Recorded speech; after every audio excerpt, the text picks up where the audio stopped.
Gobierno de Navarra. Nafarroako gobernua.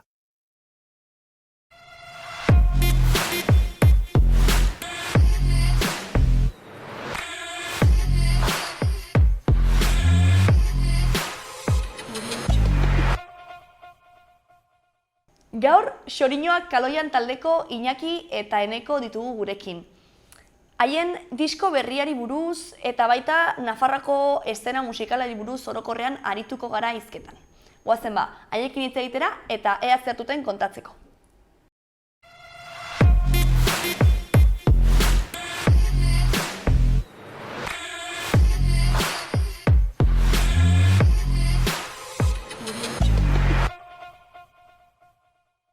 Ba, ongi etorri Eneko eta Iñaki, Xoriñoak Kaloian taldeko bi, lau zarete. Bai, Eta noiz sortu zen proiektu hau edo duela gutxi, ez da? Pues ez. Ez? Bale. Duela 9 urte edo. 9 urte? Bai, Bale. Hasi Oso gazteak ginen, kuadriako 4, justo Vale. garela musikariak eta bar, Iñaki eta biok Julen dela bateria eta lehen izan genuen bajista bat Dorta deitzen dena. Eta hasi ginen nolabaiteko Rage Against the Machine estilo Vale. talde bat euskeraz, ahi pues, movida letra politikoekin eta bar, hasi ginen horrela. Claro, zein izan da problema, pues, asko luzatu dela proiektua, osea, atera genuen diska bat 2015ean eta hasi ginen, pues, Iñaki joan zen Madrilera, ni Bartzelonara, no seke, eta egon da denbora askoz kasi stand-byean, ez? Vale. Igual egon da, pues, tontamente, igual 4-5 urte geldirik. Bai. Orduan, bueno, bazegoen WhatsApp talde bat deitzen dela, deitzen zena Xoriñoak Kaloian, baina taldea berez, esan daiteke bir sortu dela edo azkeneko Bai. hilabeteetan, bueno, azkeneko urtean edo. Bai. Osea, izan genuen pues, gure bajista joan zela eta Vale. justo beste berri bat bilatu genuenean, zen egon ginen batekin frogatzen azkenean ez, eta ja hartu genuenean bajista berria, justo hasi zen pandemiaren movida, eta pues, 2 urte itxoitera. Jo, osea, bazirudien pixka bat, proiektu hori ez zela gauzatuko Bai. horrela guztiz inoiz, ez? Ja. Edo. Bai, egia da, espalditik, hori nola kuadriako kontua den, eta kuadria giroan eta egia da, bueno, ez dugula inongo presiorik ezakit, luzatzen joan dela, hori, batak ikasi barzuela gero besteak, gero... Orduan, ja, animatu ginenean, ja, bueno, bilatuko du beste bajista bat, eta berriz ere ekinen diogu, pandemia eta bueno, baina azkenean lortu dugu... Lortu duzue? Bai, abesti berri batzuk prestatzea... Bai, aprobetxatu dugu, pues hori, diska berri ateratzeko pandemian eta ensaiatzeko pila bat eta orain ja dirudi, pues, hasiko garela jotzen. Zuzenean, ez? Bai. Behar dugula, ja zuzeneko hori. Behar dugula, bai. Eta nola definitzen zarete talde bezala? Osea, ze musika mota egiten duzue, edo... Pues ez dakit, bada rock talde bat, Aha. hasierako, osea, dauzkagu bi diska, pues hasierako baizen pixka rollo rap metaleroagoa, eta orain, pues ez dakit, astunagoa, bezala ez dakit. Horrelako zen. Denbora pasala, astuntzen joan zarete, ez? Eta... Bai, nik uste hori aurrokan beste elkarrizketa batean, tokatu ditegula pixka eta saltzea galdera hau dela, batzutan nahiko komplikatua da. Bai, egia da. Estilo zer. Eta, bueno, ez dakit, urte batzuk pasa dira, hilea xuritu zaigu pixka bat bidean, eta ez dakit, esango nuke pixkat estiloa ere, pixkat aldatzen joan dela. Lehenengo diskatzen asko, ez dakit, salto ematekoa, eta orain pixkat, adinean gora. Salto baina mantxoago. Hori da. Pixuagoa eta ez dakit, pixkat hola, bai. Stoner rock edo igual hortatik gertuago edo, baina hori ere ez da. Osea, pixkat, bueno, gure pedrada, Bai. pixka bat. Bai. Bueno, baita ere, orain talde askorekin hitz egiten ez, badago igual hor tendentzia bat, zerbaitetan bakarrik definitu, definitzeak mozaren zaiela taldeei, ez? Nahi dutela gehiago, esperimentatzea eta gauza ezberdinak frogatzea eta egitea, ez? Bai, azkenean nik uste, gure kasuan hala izan zen, igual, talde berri bat abiatzen duzunean, edo igual pixkat gazteago zarenean edo, baituzu referente batzuk, eta nahi duzu egin Haiek egiten honek dutena, ez, egiten edo? du ez, eta orduan, ikasketa prozesuaren parte bada ere, alegia kopiatzea, ikuste duzuna. Eta nik uste gero ja urteekin gure kasuan behintzat izan zela pixkat konplexua galdu eta begira, eklektikoago edo, entzun dugu hau, baina hau ere gustuko dugu eta bestea, eta orduan, ateratzen zaizkizu gauza batzuk nahi gabe edo, eta dudari gabe izanen da, entzun duzun guztiaren... Nasketa bat edo, ez? Bai. Erreferenteak izatea garrantzitsua da? Nire ustez bai, hasieran esan dugu Raitxagaiz de Maetxin eta baina adibidez nire partez, ni beti entzun izan dut rock musika zaharra ez, 70ko hamarkadako rock talde horiek, gero beste batzuk entzuten dituzue beste gauzak, baina azkenean da, gustatzen zaizkigun taldeetatik ikastea eta gero, naiz eta ez izan antza egiten duguna gauza horietara, ja hartu duzu kalitatezko musika bat eta gero egiten dituzu gauza hobeagoak ezakit. Ongi azaldu naizen. Bai. Azkenean, hor ez dakit, pixkat sortzearen mito hori ez badirudi, ez dakit, sortzaile batzuk hitz egiten dutenean dela, heldu dela zerutik ola inspirazioa, baina azkenean gure ustez da, musikaz entzun, alik eta oberena edo zure kriterio, pixkat kriterio batekin gehien maite duzuna eta ongi kopiatu. Bai, azkenean asko da... Musika hona entzun, ongi kopiatzeko, ideia onak eta hartzeko. Gero ere, formakuntza aldetik, adibidez, taldean formakuntza garrantzitsua da, osea, formakuntza izan duzue musikarloan eta? Bueno, gehiengoak bai, ez? Guztiak gara musikariak, adibidez, bateria jotzen duena da, gero jotzen du trompeta eta beste gauza ezberdin batzuk, baina guztiok izan dugu nolabaiteko formakuntza bat, hasi. Musika eskolan edo... Bai, hori denek. Gero, Nekok eta Julenek egin dute, musika irakasleak dira, eta igual karrera ez, eta akademikoki ere pixkat goragoko kontuak, baina bai, esan nahi dut. Denek musika eskola. Beste gauza, ni txistularia naiz, alegia, musika eskolan, baina ez rockaren munduan ez, baina formakuntza, oinarrizko formakuntza bat, ez? Hori da. Matinzula hor... Bai, gero badago jendea zaukala inolako formakuntza, ez? En plan... Formalik, ez? Eta hor daude, horregatik, ez? Askotan aditzen dugu historia hori, ez? Formakuntza beharrezkoa da, ala ez artea egiteko, ez? Laguntzen du nire ustez, osea... Bai. Eta batzutan inkluso gorrototik, esan nahi dut. Formakuntza formala, eta bat ez, txikitan instrumento superklasiko bat ikasten duzu musika eskolan, horrek dakarren, pedagogia superklasiko eta zurrun batetik, eta gorroto, horri gorrototik edo ateratzen dira gero, rock musikari asko, ez? Bai, asko eta honak, eta bai, dori gabe. Baina laguntzen duela, nik uste evidente samarra dela, ez? Tresna batzuk behintzat, oparitzen dizkizu. Eta honetaz bizializatea, ez? Musikaz edo arteaz bizializatea, zaila dela hori badakigu, ez? Oso mundu prekario bat da, ez? Baina planteatu alduzuen noizbait? Honetaz bizitzea, ez?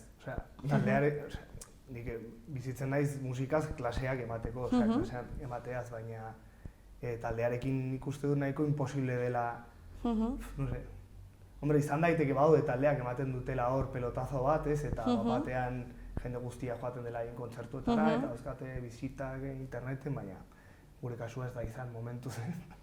Ez da intentzioa ez da ere, edo...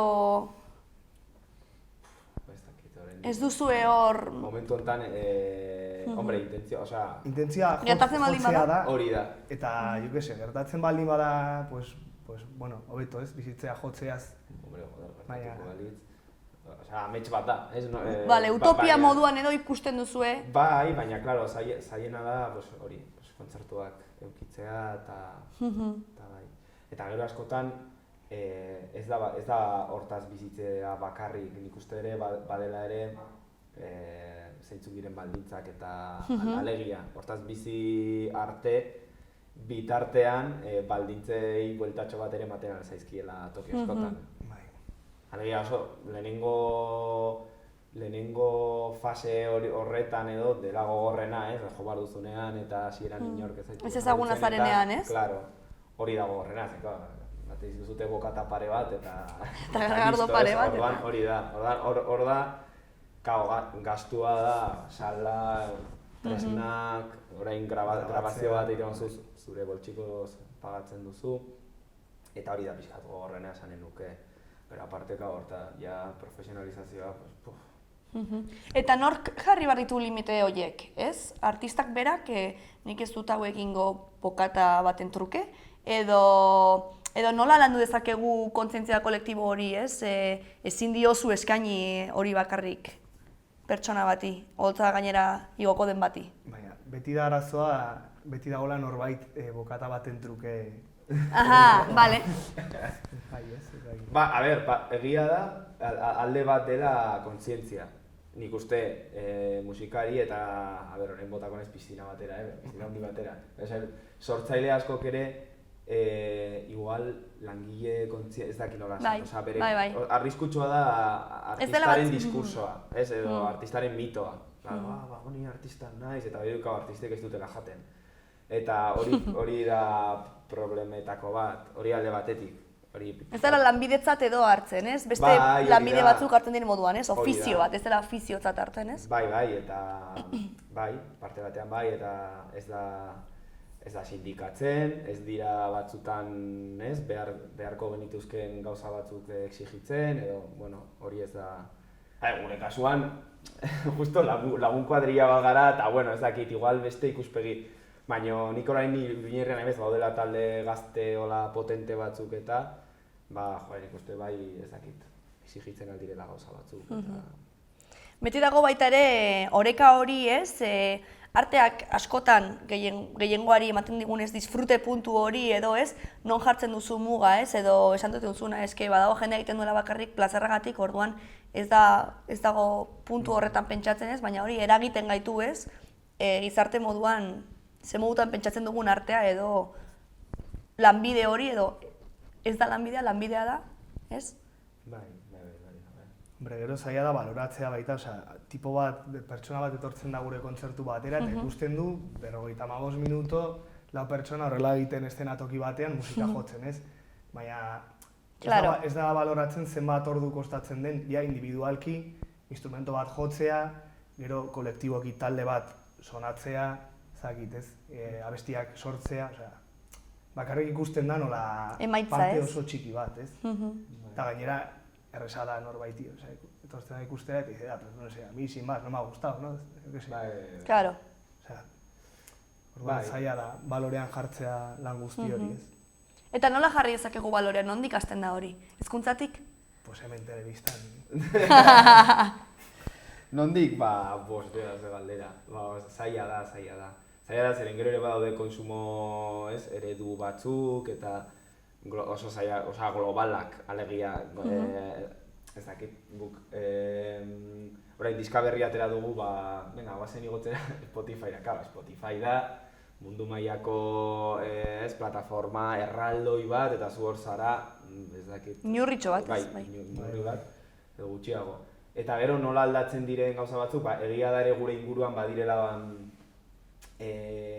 hori, beste konsumo edo ez dakit nola esan, edo jai, edo eredu batzuk, eta batzutan hor adibidez gure kasuan musika sartzen da horren zerbitzura, eta, bueno, batzutan ongi, baina beste batzutan ez, pues, jo que se, programatzen dira, lau talde, ez dakit zenbat ordu, baina inork ez du eszenatokira begiratzen, edo hor gertatzen ari dena batzutan, bueno, arraro, ez dakit, alegia. Batzutan musika kontzertoekin harremana da pixkat berezia, ez dakit. Bueno, pentsatu dut, gertatuko dela orokorrean baita ere. Ordan hori nola aldatu, nola jarri balorean hor taula gainean dauden horien, ez? Lana, hostia, ez dakit. Zaila. Gertatu zaizuen noizbait taula gainera igo eta sentsazio hori, ez? Jendean dagoela beste movida batetara eta zu hor zaude eta sentsazio hori. Ustu ditugu plazak, osea que... Bai? Bai, lehenengo kontzertua izan zen increíble, osea. Bazegoen plaza beteta... Hori duela 9 urte, ez? Bai, duela pilo bat. Aigatu ginen gu, ustu zen plaza, gero kontatu zen el camion este DJ, eta berriro jendea etorri zen, bai. Bai, eske hori ere bada beste gauketako bat, klaro, deitzen zaituzte, bueno, ez dakiz nire lengusuak badola talde bat, ez dakiz Claro, basa herri batera, ara, jotzera, zuk egiten duzuna, gure kasuan, bueno, bada, hola, zarata pixka bat bada, ez? Eta, claro, batean, arratsaldeko 8 no, herriko jaietan, ze hostia da, oso halakoak ere gertatzen direla, ez? Baina, bueno, bestelakoak baita, egotea naiz eta jende gutxi kontzertu batean eta ikustea jendea gogotsu eta, ez? Hori bai, lortu dugu baita, osea, lortu dugu dena. Bai, pixkat denetari. Egia da gure inguruan, adibidez, gero eta gutxiago daude tamalez, baina gaztetxeen eszena eta hori oso, bueno, gubetzat izan ditugun esperientziak oso positiboak izan dira. Jendea badoa, taldea ezagutu gabe eta gozatzera eta bueno, ikustera ber zer dagoen ze berri, hori nik uste hori dela baloratzekoa. Jarrera hori, alegia, goazen kontzertu batzu ikustera, ea zer diren, ez? Bai, deskubritzera, zuzeneko horretan deskubritze prozesu hori egitera, ez? Eta hortatik nik uste ere behar dela, igual hor aipatzen zenuelen hezkuntzarena, igual hori da, ez dakit, hezkuntzak eskolak edo lako hezkuntzak zerbait egin dezake, baina zerbait egitekotan nik uste dut dela, pixkat entzuleak sortu edo, ez? Entzuleak aktibatu edo, ez dakit nola esan. Osa, jendea entzule aktibo bilakatzea edo, ez dakit. Eta udara begira badituzue, esan duzue, zenbait zuzeneko, ez? Badituzue ja datak edo oraindik daude zehazteke? Bueno, batzuk baditugu orain, ez? Pelaburrean, adibidez hori Turramako jaieta jotzen dugu, Txosnetan eta bar. Eta gero badago baten bat lotu gabe oraindik, osea, ez dugu esango bada ez bai. Haien aldatuko delako, ez? Dudan badaude hor data batzuk, baina, bueno, orduan, bada ez bada. Ez gehiegi, osea. Vale. Momentuz gauza gutxi, baina. Bueno, horrela azten da, ez? Esan duzue hor pandemia harrapatu zintuen, ez? Orduan, gauzak mantxo dijoazten, baina igual ere zuzeneko horietan, ez? Ikuslego horiek ere. Gero ikusi eta ondoren ez programatzerakoan agiana, pues ikusi nuen ez dakit non, Iturramako jaietan, ez? Bai, hori da. Hauza da guretzatu berena, osea, ez dugu petatuko sare sozialetan eta movida hori, osea, que... Ez ezkizue gustatzen? Ez. Piskat ezakit, beti esaten dugu txantxetan boomer kuadrilla bat garela, baina... Baina, ez da txantxa. Bai, osea, ez dugu... ez dakit, osea... Kostiente gara, ez garelako marten bizi. Gaur egun, edozein, hori prestakiti, Instagramek edo lakoek duten garrantziaz eta, baina ez dakit ez dugun tresnarik, edo denborarik, edo gogorik, pixkat hortan sartzeko saiatzen gara abestiak egiten eta diskak grabatzen, baina kosta, osea, guk gara pixkat talde bat, oraindik ere, zuzenekoan edo sinesten duguna, pixkat gure karta de presentazion edo moduan, berena da kontzertu bat ikustea gure ustez. Ez horren beste bideo ikusgarriak eta zabaltzea sare sozialetan. Ez da bazkagulako, osea. Hori aparte. Eta izena nondik dator, Xoriñoa Kaloian? Pues, bueno, izena jarri zioten Iñakik eta Julenek. Vale. Izan, bueno, de hecho, taldearen sorkuntza izan zen hauen pedrada, ez? Vale. Eta, bueno, zu dakizu hobeto, omen da iparraldeko poema zahar bat edo abesti bat, eta gustatu zitzaien nola sonatzen zen izan hori. Bai, hori da, tal cual. Osea, da poema bat, abesti moduan ere badaudela hor bersio batzuk, eta de hecho, YouTubeen bertsio pila bat daudela euskal kantari talde ezberdinenak eta Xoriñoa Kaloian dela txoria kaiolan, tristerik kantu kantatzen, tal, eta iruditu zitzaigun metafora interesgarria. Bai, aparte esan nahia, gero ere bada izen konposatu bada, osea ez da hitz bakarra. Vale. Gero arraro puntu bat, exotiko puntu bat baduen ez ere. Euskal exotikoa. Bai, euskal exotikoa. Baina gero inork ez du ongi idazten karteletan eta horrelako arazoak baita gertatzen dira, ez? Bai, baina zara pixka talde desberdina duena edo ez, edo... Baina ez dakit. Hori hola pentsatu genuen eta ja. Bai, egia da, polita entzuten dela ez, sonoritate edo hori, bai. Baina bai ez, konfunditze horretara ere eramanan zaitu. Bueno, gutxienez dizkan ongi jarri genuen izena eta hori bai. Bai. Eta gero, zuzeneko horretan ez, esan duzu dela zuen karte de presentación edo, baita ere interpretazio puntu bat edo performance puntu bat baldago edo erabiltzen duzue, edo... Pues, bueno, Iñaki bihurtzen da pixka bat izar batean, Ez, baina, bai, osea, jeta botatzen diozten atokian abiezak abesten.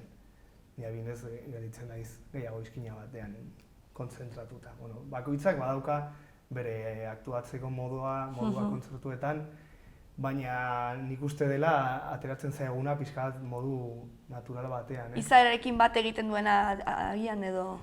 Bai, ezagit. Bai, bueno, bai, hombre, a ber, zuzeneko, osea, rock kontzertuek beti dute, ez? Osea, nahi dut, aparte musika, aparte, claro, eszenatoki batera egotzea beti da... Claro, performance bat, bai. Osea, nahi dut, beti zaude paper bat egiten, ez? Ni normalean nire bizitzan, ez ma mikro batetik kalektik edo. Baina, bai, baina ez dakit, baina ez dugu prestatzen hola gauza berezik edo... Hortan ere nahiko gure referente, osea, rock, maite dugun roka ez da oso suziri artifizialak eta botatzekoa. Esango nuke nahiko, ez? Nahiko naturala edo... Baina, bueno, bai, beti dago, claro, osea, nik uste, ez? Osea, eszenatoki batera igo den edo nor, badaki zer gertatzen den hor, ez dakit. Topiko bada, baina, ez, jo que se, fokoek eta ezakiz ere eta aldatzen zaituzte pixka bat. Azkenean agertzen zara jende baten aurrean, eta ez dakit, bai, horrek urduritzen du, eta ordan egiten dituzu Gauza raroak. Gauza raroak egunerokoan, ez? Egiten dituzunak. Hori da, bilabesan egiten ez dituzun gauza batzuk, lanera bidean, ba, igual, eszenatokian, bai, ez. Depende ze ordutan bilabesan baita. Igual, bai. Eta, adibidez, letrak eta konposatzerakoan, zertan hartzen zu inspirazioa edo nork idazten ditu eta zergatik? Hori, Iñaki gauza letren ala. Letrak nik, osea, bai, bere lehenengo diskan bai Julenek uste gora idatzi zuela baten bat, bai, bigarren hontan eta normalean nik egiten dut letren partea, eta gero izaten da, ba, bueno, lehenengo diska hori bai izan zela oso politiko propaganda, besteak esan panfletarioa, bai, oso mitineroa, zeren justuki garai hortan, egin nahi genuen musika estiloa bai dela hola oso, ez, esaldi errazak, esan nahi dut, mezu zuzenak, eta panfletario, esan duzu modu. Bai, panfletario, baina ongi dago esan nahi dut, ez gaizki... Bai, legitimoa dela beste, bai, eta himnoak hola sortzen dira, ez? Baina, ez dut esan gureak himnoak zirenik, ez? Ez, esan nahi dut talde hauek dituzten abesti mitiko batzu direla, hola, ez? Eta bigarren hontan, bueno, ba, igual letrak izan dira pixkat ja, ezakit, metaforiko, pixkat ilunagoak edo... Nik uste ere, bizi izan dugun garaiaren gatik eta tokatu zaigula pixkatola garai ilun samarra, eta pixkat hortik ere letrak dira pixkat ilunagoak eta hori. Bai, gu ere ez dakit esperantza galdu dugun pixka bat, baina bueno, ez gara horren ez dakit. Bueno, azkenean aldatzen zara pixka bat, eta ordan, letrak ere zurekin batera aldatzen dira edo, bai. Eta euskaraz konposatzen duzu beti, edo... Bai. Eta hori baita ere autu bat da, edo da naturalki ateratzen zen zerbait? Ez. Osea, hori da, autu bat hasieratik izan zen, ez? Bai, uste hori oso argi genuela. Egia da, Eneko eta garaian edortak bere garaian zegoen bajista, igual zuen referenteak direla, ez? Oso... Bai, edo estatu batuarrak ingelesak, bai. Ingeleseskoak, baina ez genio zentzurik ikusten gauzak kola ingelesezko alegia. Erdaraz argi genuen ezetz, hasieratik. jende askok esaten du, bueno, eske nik nire musikari kutxunak nola entzun dutan beti ingelesez, pues nik ere ingelesez egiten dut. Guk ere ez dugu hori uste, esan nahi dut entzun dezakezu musika, zuen hizkuntzan, eta gero ez zurean egin, ez? Eta, bueno, hori da pixkat. Osea, hasieratik erabakia nahiko klaro zegoen. Argia. Bai. Eta, adibidez, euskeraz kantatzearena, gero, adibidez, estatu mailan edo, gero, pues ez dakit, gira batean edo joatekoak, imaginate, baldin bazarete, ez? Hori ikusten duzu arazo bat izan daitekeela edo alderantziz? Pues, Incluso euskal exotikotasun hori... Estatu mailan gira batean ikusten, baina... Nor daki? Nik uste euskerarena da, osea, esaten duzuna, bai zentzua dauka ez, osea, Madrilera joaten baldin bazara euskeraz kantatzen, pues ez du inor ulertuko, ez? Baina hemen badago mikromundu bat, nik uste Euskal Herrian badagoela, pues, txozna guztiak, gaztetxeak, eta osea, euskararekin lortzen alda mikromundu horretan Sartzea. bai, eta zakit. Ba, eta Madrien ere, bueno, pues, euskaraz joko zenuke eta punto, ez? Osea, esan nahi du. Bai, baina, hombre, badaude taldeak, ez, berritxarrak joaten da Madrilera eta betetzen du, eta Madrilgoak ez dakite zer esaten ari diren letrekin, ez? Incluso Edimburgon, egon da berritxarri, nik Edimburgon ikusi nituen, ere euskeraz. Eta, bai, jendea. Igual dira pizkada salbo espero. Bai. Baina, bueno, esan nahi dut, zenbatetan ez, guk entzute ditugun talde asko hori ingelesez kantatzen dutenak, eta estribilloak txapurreatzen dituzu, ez dakizu oso ongi zer esaten ari den. Eta gero askotan, ikusten duzunean letra... Ez ez guzti. Pero que mierda ahí. Talde askorekin gertatzen da, talde hola rock munduan eta, baina batzutan gero letrak irakurtzen, eta nago letra bestia honen inguruan da. Eta gero, disko bat sortzearena nola izan da prozesua, ez? Esan duzuen moduan, ez?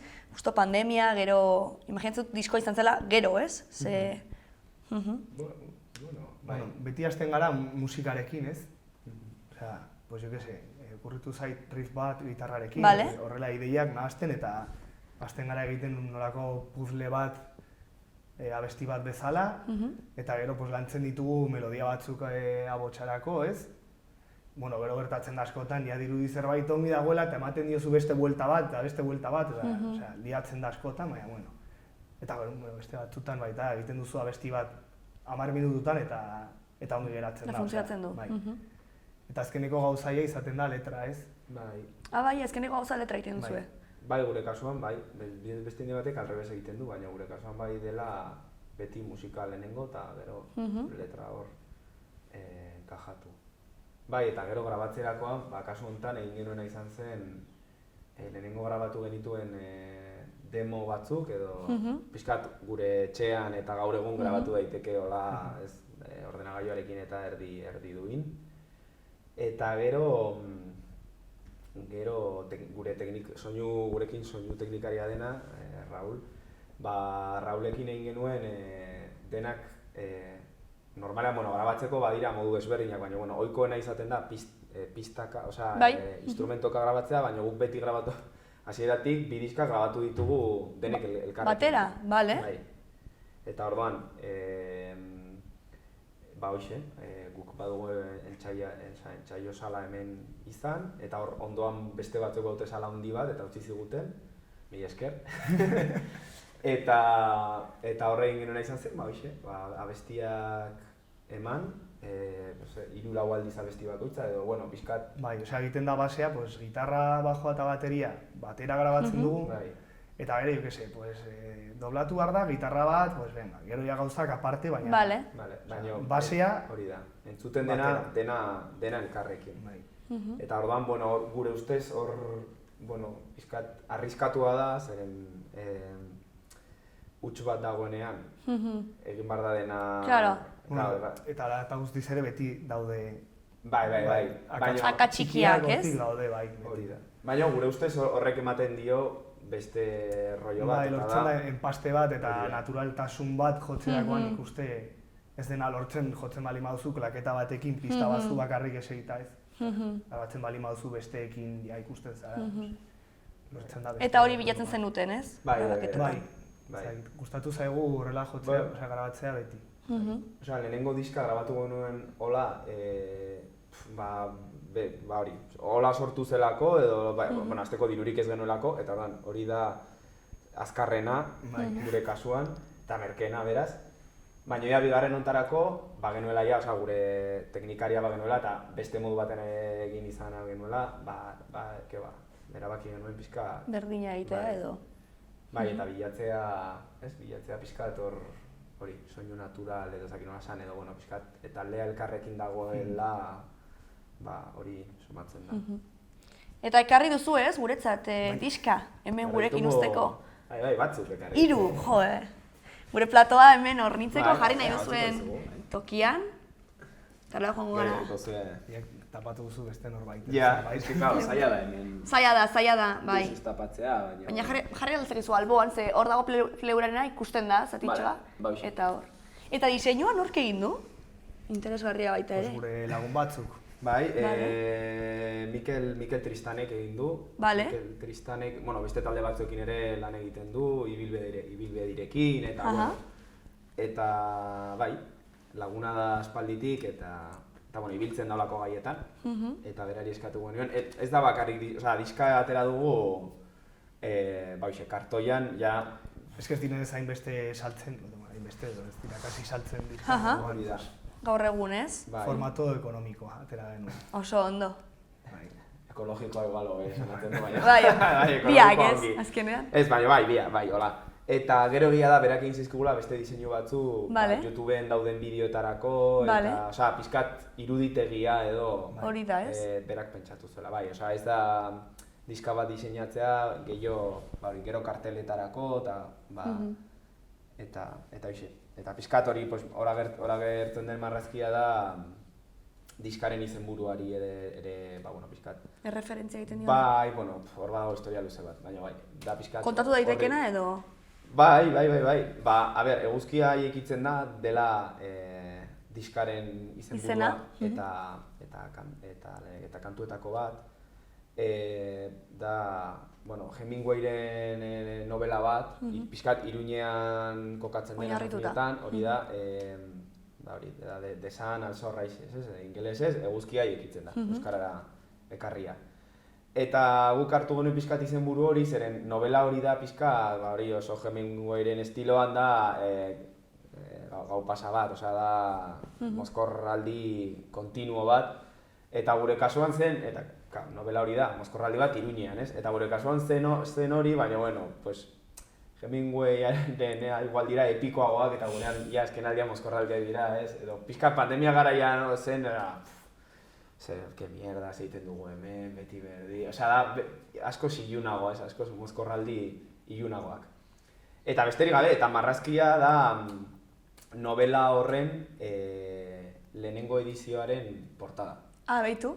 Ameriketan atera zuenean tipoak novela, da marrazki hori, eta orduan lapurtu dugu Inorri enteratu gabe. Inorri baimena eskatu gabe. Orain ja, telebistan dago eta hor dago froga, betiko. Baina, espero dugu ja, copyrighta ja... Bai, nik uste baietz. Bai, nik uste ja, pasatu dela, eta hoxe, eta hortik, berez, berak, diseinatzaileak Mikelek egin du, hobetu irudia, eta hau da, hori zen ideia, ez, pixkat, ideia, eta hortik hartu du berak iruditegia, pixkat, joan den mendeko, gaigarren mendeko, pixkat, los años 20, baina, guritoko zaizkigun años 20. Beste años 20. Hasi dira pixkat... Arraro. Pixkat arraro. Orduan, bazen pixkat bi mende horien arteko... konexioa hori edo, bai. Eta gero ere aipatu duzueleno, daudela orain Iruñan nahiko talde potenteak eta hor agertzen. Nola ikusten duzue Nafarroako edo Iruñako musika eta arte egoera edo eszena? Pues duela urte batzuk, baina askoz beteagoa, ez? Vale. Duela 10 urte ez, zeuden taldeak eta baina orain dago kriston boom bat, ez? Estilo oso ezberdinekoak, ez? Badaude estilo batzuk ezagit ez da nola deitzen diren, baina bai, badaude talde pilo bat, ez? Arrakasta izaten ari dutena, oso ongi egiten dutena, Bai, nik uste hori, gaur egun esango nuke, ez dakit Euskal Herriko, baina bai, Euskal eszena nik uste Iruña dela gauza interesgarrien edo ematen ari duena dudari gabe, nik uste gu baino asko gazteago diren horiek sortu dituzten taldeak eta sari dut, bai, irutzen zait oso eszena osasuntxoa dagoela azken aldian, Iruña herrian. Gero egia da, gure partetik eta guk maite ditugun estilotak, bueno, azken aldian ez dakit, rock talde hola, ez dakit hona zen. Baude punka eta talde asko daude orain, eta bar, baina, bueno, guk ere nahiko nuke igual gaztetxo, gazteek ere talde ez dakit, guk. Egiten duzuenaren antzeko zerbait egitea edo? Egiten duguna baino, maite ditugun estilo horiek. Bale, jorratzea. Bai, igual estonerrago, rockola pixka, ez dakit, melenudagoa, ez dakit nola esan. Metaletik gertuago edo punketik baino, baina bueno. Izan behar da hile luzea horrelako talde bat egiteko? Ez. Alduenak bai, baina. Alduenak, baina, guia deuz, ez, baina bueno, pixkat, ez. Labur bilduz, oso ongi sortzen egin taldeak, baina, rock pixka bat gehiago, Bueno, hor zaudete zuek ja horrez, zuen aletxoa jartzen. Bai, klaro, eta beste asko, baina bai. Eta, bueno, gure programa ditzen da arte eszenikoak SOS, ze beti jortzen dugu ez, prekaetate hori eta nola egoera da zaila, ez? Baina bestaldetik esate duzuena, ez? Igual agertzen ari da ez, krisi garaietan gertatzen den moduan baloratze bat edo artistikoki, ez? Naiz eta igual ekonomikoki, administratiboki bultzada hori ez egon, ez? Eta zer jarriko zenukete, ezen mezu positibo jarriko zenukete SOS hori alde batera utzi ahalko bagenu? Arte eszenikoak zer? Ze galdera,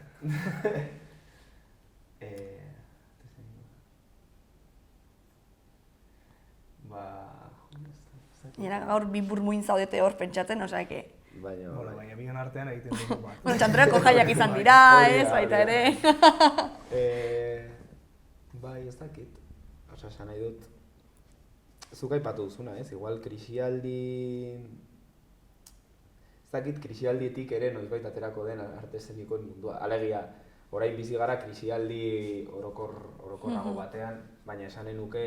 Nabarmenduago batean, bai. Bai, esanen nuke musikaren munduan edo arte eszenikoen munduan orokorrean edo krisi hori dela ia existentziala, ez?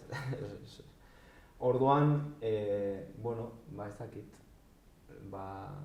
noizbait ateratzerik balego hortik, bueno, nik uste, lehen aipatu duguna, baldintzak, osea, kasu honetan gu musikari edo garenez, musikarientzat nik uste baldintzak behar direla eta kontzientzia pixkat erpin guztietan, baina hortik igual aterako direla garela hortik, ez? Bai, eta gero nire ustez baita musika ez egotea bakarrik interneten eta sare sozialetan baizik, eta musika benetazkoa da jotzen dena zuzenean, ez? Igual garrantzi hori ez, zuzenekotasun horren garrantzi hori ere pandemian areagotu da, ez? Bai. Zuzeneko horrek ematen digun hori... Bai, geratu gara guztio gure gelan ezakizen bat hilabete edo kasi urtez ikusten munduko bideo guztiak, baina musika edo, jo que se, edo teatroa edo horrelako gauzak dira betan joatea ikustera, ez? Zer da, barkatu, zer da zuzenekoak daukan gauzarik garrantzitsuena edo magikoena edo? Denetako dena, ez dakit. Dena, osea... Volumenaz aparte. Bai, osea, azkenean jartzen duzu diska eta, bueno, gustatzen da zaizizu abestiak edo ez, no? Ja, depende zure gustua. Baina gustatzen baldin bazaizu diska eta etortzen baldin bazara ikustera zuzen bat eta ongi egiten du taldeak, pues eske eramaten zaitu aurretik, ez, ja, zakit. Bai, ikuste hori, ez, emozioa eta... Bai. Osea, zure etxeko kuartoan bizi ezin dituzun gauza batzuk bizitzea da zuzenekoaren, ez, pixkat helburua eta... Zakit. Gero bada,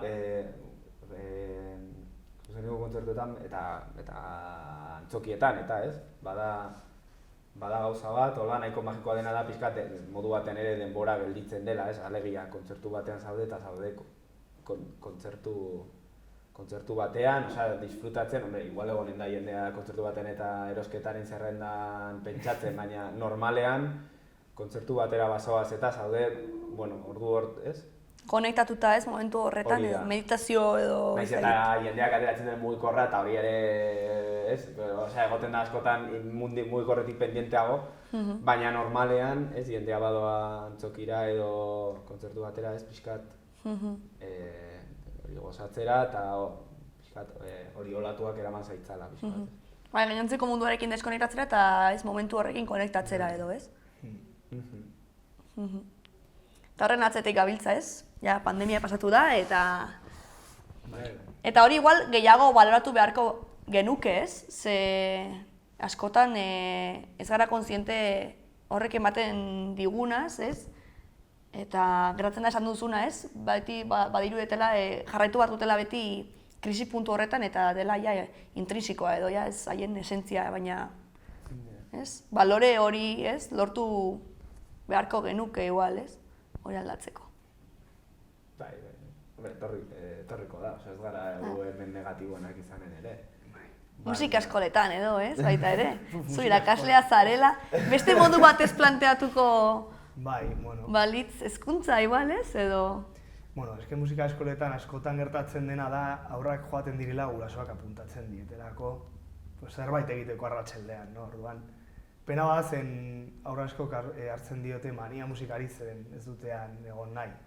Beste askok bai eta beste askok disfrutatzen dute, ikasten dute, ensaiatzen dute etxean, baina badaude bi gauzak, ez? Eta zure burua ikusten duzu hori irakasle bezala, en plan, zein dut haur honekin. Badakit ez duela jo aste osoan. Baina, bueno, saiatzen gara baita, musika eskoletan, jendeari musika sartzen buruan pixkanaka. Bai, eta gero dena aipatzen genuena ere, igual, hori, kontzertu batean disfrutatzea zer den, zaila da saltzen, alegia, klase batean ez duzu hori azalduko. Baina sensibilidade punto bat garatzea eta hori bai, nik uste hori bai naitekeela. Alegia, jendeak musika hezkuntza lotzen du askotan jotzearekin. Baina musika ere bada musika disfrutatzea eta ez, osea, melomano izatea eta taldeak maitatzea eta joatea eta entzutea eta kontzertu hau eta bestea eta hori ere da musikaren mundua, ez? Eta ez dakit, askotan tematzen gara hori, ez? Nire aurrak nahi dut gitarra jotzea, jode, igual aurrarekin ere egin dezakezu kontzertu batera joan eta disfrutatu eta musikaz gozatu, osea hori ere da musika ikastea, ezakit nola esan. Formakuntza formaletik aparte dagoen zerbait, ez? Hori da, bai. Bai, musika kalean ikustea, ezakit. Bai. Berdin zait rock talde bat edo txaranga bat San Ferminetan edo ezakit ze gauza, ez? Eta etorkizunera begira nola ikusten duzue taldearen etorkizuna? Badakit, bai, zuen taldean.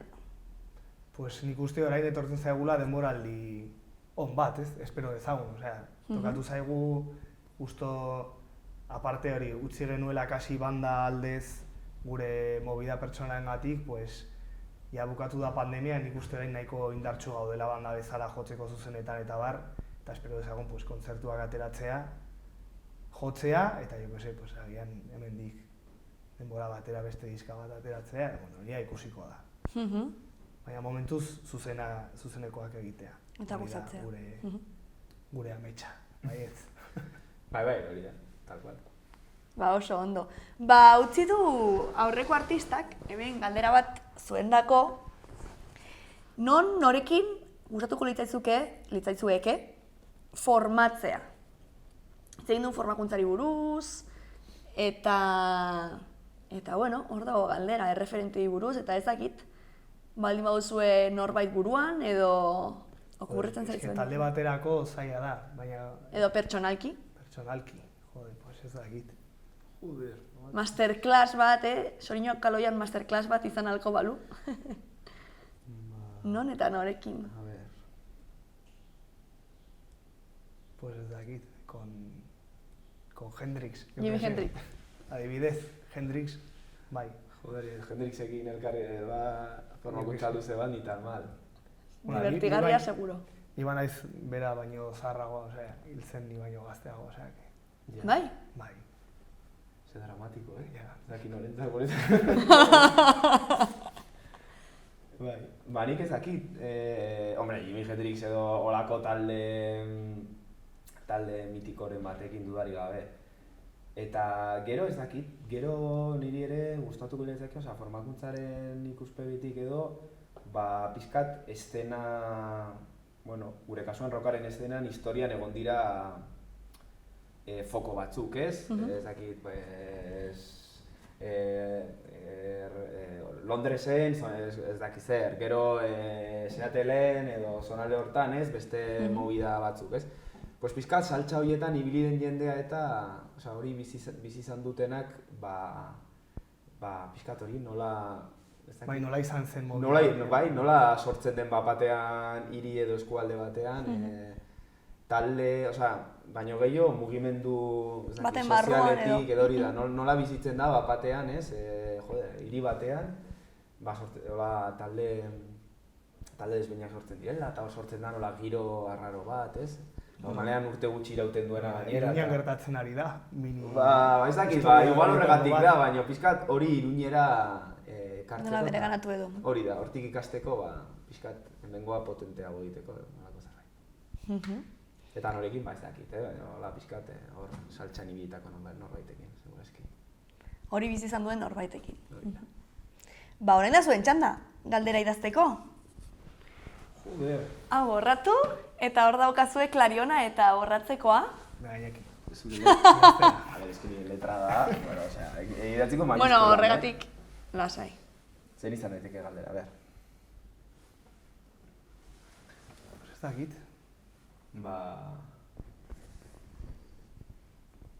Fijat, zer zuzeneko kontzertuen inguruan, edo zerbait, ez? Uste.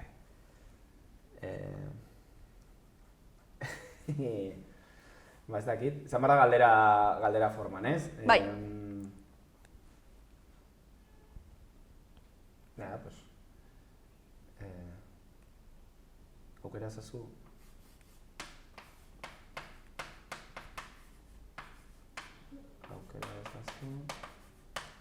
Ez da galdera forma, zein aukera du? Bueno, Bueno, bai, aukera ezazu. bizitako kontzertu bat, edo, ez dakit nola esan. Zuk Bizitutako performance bat. ez, kontzertu bat. Bueno, izan behar da, irekian. Ez, bueno, bertsona izango da arte eszenikoekin lotura duen norbait. Baina zuek galdetu dezakezue musikaren arloan, antzerki, edo zer jantzuen atzo, osea, galdera bat da. Zer jantzuen. Horreko esagoa da. Edo, zein da entzun duzun azkena bestia? Horako zerbait, Venga. simpleago. Zein da, gustatu zaizun azkeneko Venga, abestia. hori da. Algo así, porque igual entzun du ascensorean ez dakit zer. Bueno, zein da? Ascensor-eko tonua, hori igual abestitzat hartu daiteke. Zaizun. Azkena bestia, da nola zan dugu? Bueno.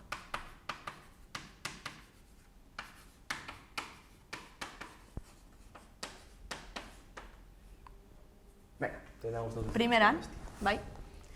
Venga, pues hemen utziko dugu. Hau, abisatu behar zen elkarrizketa baino. Zuzenekotasun hori, ezin dugu galdu ere telebistan, ez? Bestela, galtzen da naturaltasun hori, eta, ez? Baina zaila da. Oitura falta gainera. Bueno, ba, mila esker bikote, Zuri. etortzeagatik, ja, hoi da amaiera, ja ez dizuet galdera gehiago botako. Eta zorte hon, proiektu guztietan, ea nola joaten den uda, zuzeneko hoiek. Asko disfrutatu eta hori zorte hon. Egonen gara. Asko. Aio.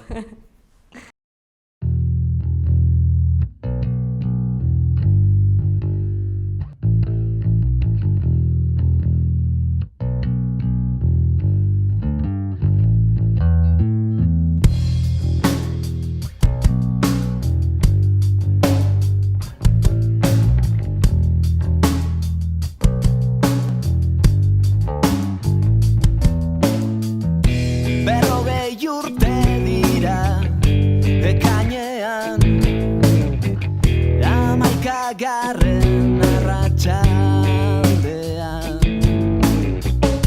zehatzin kautza abandonatua, egunkarien txuri beltzean.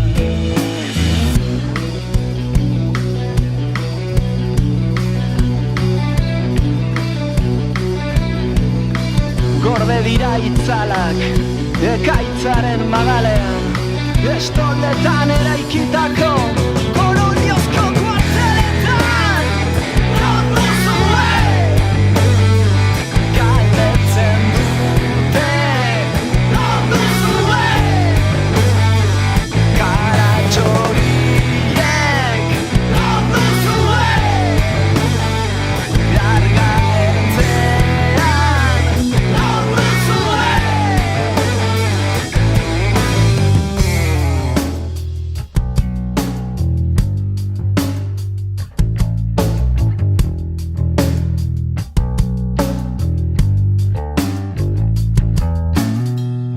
Desagertu dituzte itzakotxak, gezurraren jauregia, lokatzetan lurperatzen ohi dituzten gezurrezko liburutan.